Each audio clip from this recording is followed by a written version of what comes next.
Voici une nouvelle petite capsule pour découvrir la formule moyenne et comment trier et filtrer les informations.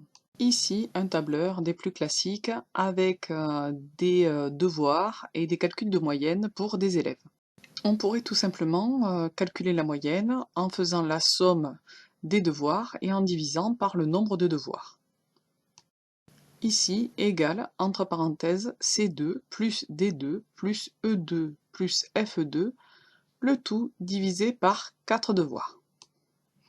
Cela fonctionne bien, donc on va essayer d'étirer la formule.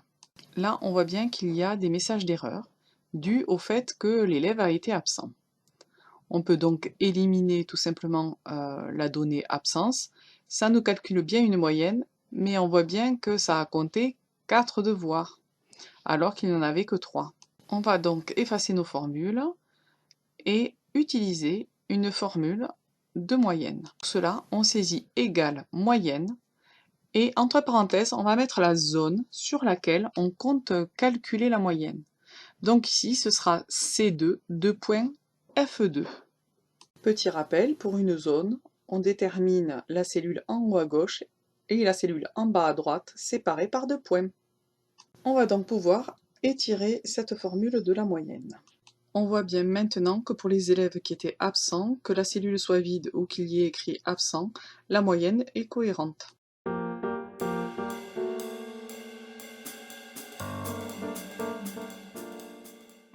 Petit détail, si vous rajoutez une colonne juste avant celle de la moyenne, vous allez voir que notre formule ne s'adapte pas. Il va falloir la modifier.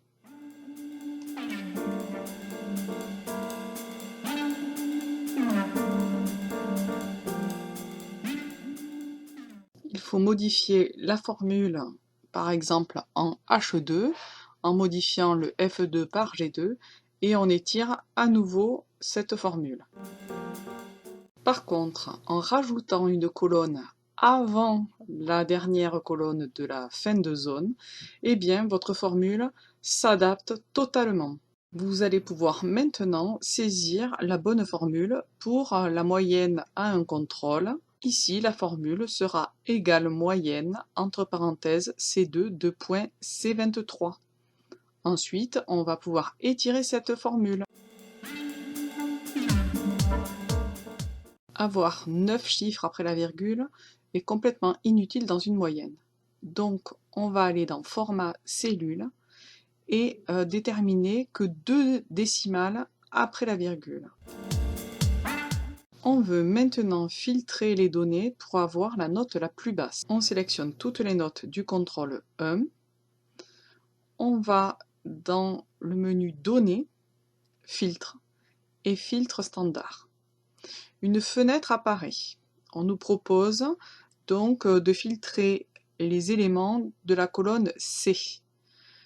Comme on veut l'élément le plus petit, on le sélectionne et il va falloir plus d'options pour pouvoir copier l'information dans notre cellule C26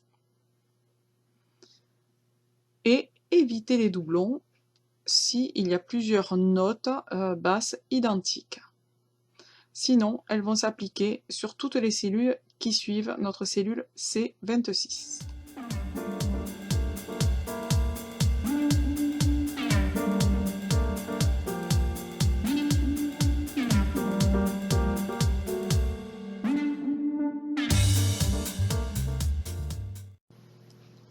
On réutilise le filtre de données standard pour trouver la note la plus haute. De la même manière, sauf que la condition sera le plus grand et l'on ira copier le résultat dans la cellule C27. Il faudra renouveler l'opération pour la fin du tableau.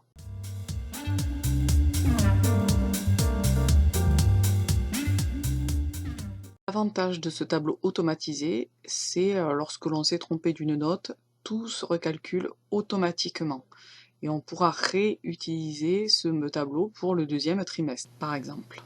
On va voir un deuxième exemple de tri. Par exemple, le maire de Calais souhaite valoriser les élèves qui ont bien réussi lors d'un examen. Il va sélectionner tous les résultats de tous les élèves des environs et va filtrer en fonction des informations qu'il souhaite. Donc dans la colonne F où on a les notes, il va mettre comme condition tous ceux qui ont plus de la moyenne. Alors vous voyez apparaître dans les valeurs toutes les valeurs que l'on pourra trouver dans le tableau, mais on peut aussi saisir la valeur que l'on souhaite. Par exemple, supérieur ou égal à 10. Et donc c'est l'opérateur que l'on va choisir pour sélectionner en plus de la moyenne tous ceux qui sont de la ville de Calais. Donc la ville étant indiquée dans la colonne D, on cherchera le nom de champ colonne D, on dira qu'on veut que la condition soit égale à la ville de Calais. Et ensuite, on envoie le filtre. On va pouvoir même à partir de cette sélection classer de manière croissante les résultats de moyenne dans la colonne F. Pour cela, on va dans Données, Trier, colonne F par ordre croissant. Il est important d'avoir sélectionné toutes les cellules, notamment toutes les colonnes, pour que les informations suivent, c'est-à-dire qu'on aura le numéro du candidat ainsi que les informations dans la colonne C et les autres colonnes intéressantes.